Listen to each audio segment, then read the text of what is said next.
नमस्ते मित्रों। आज हम आपको एक ऐसी अद्भुत कथा सुनाने जा रहे हैं जो हिंदू धर्म की प्रमुख कहानियों में से एक है। यह कहानी है भगवान विष्णु के नरसिंह अवतार की, जो धर्म की रक्षा और अधर्म के विनाश के लिए प्रकट हुए थे।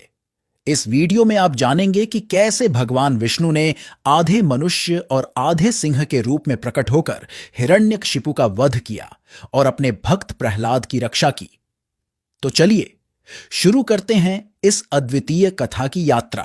भगवान विष्णु के दशावतारों में एक प्रमुख अवतार है नरसिंह।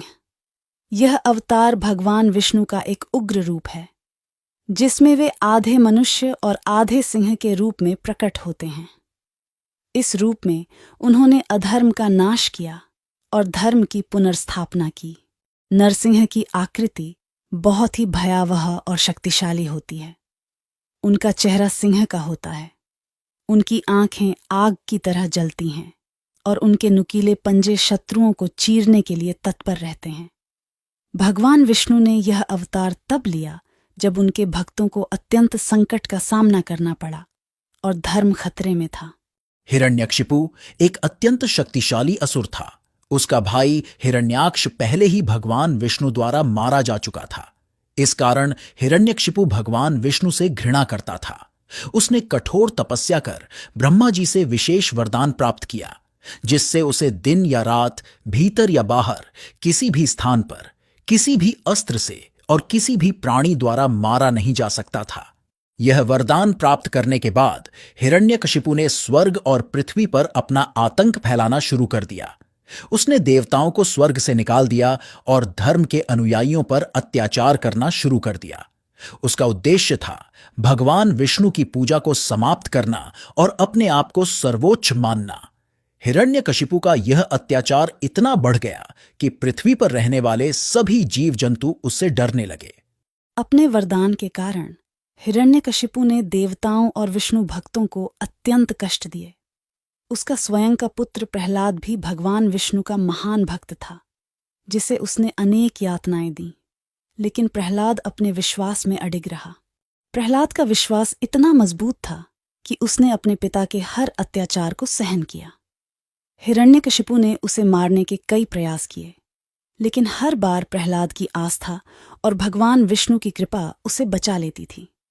उसने प्रहलाद को ऊंची इमारत से गिरवाया, उसे विष पिलाने की कोशिश की और यहां तक कि उसे उबलते तेल में डालने का आदेश दिया, लेकिन हर बार भगवान विष्णु ने उसे बचा लिया। भगवान विष्णु ने हिरण्यकशिपु के अत्याचारों को देखा और अपने भक्त प्रहलाद की रक्षा का संकल्प लिया। उन्होंने सोचा कि हिरण्यकशिपु के वरदान का तोड़ निकालते हुए उसे समाप्त करना होगा। इसी उद्देश्य से भगवान विष्णु ने नरसिंह के रूप में अवतार लेने का निर्णय किया। भगवान विष्णु ने विचार किया कि हिरण्यकशिपु को कैसे मारा जाए ताकि उसके वरदान का उल्लंघन न हो।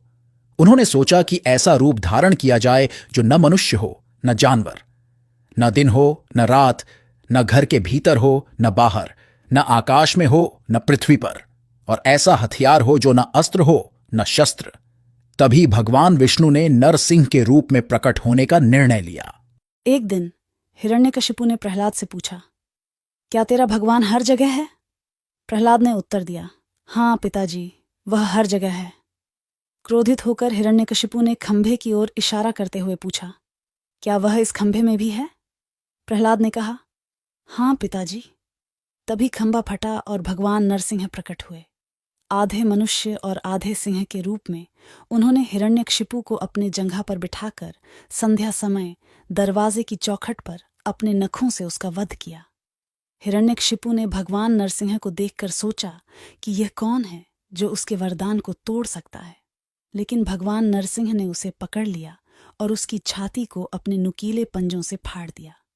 यह देखकर देवता और ऋषि मुनि अति प्रसन्न हुए और उन्होंने भगवान नरसिंह की स्तुति की।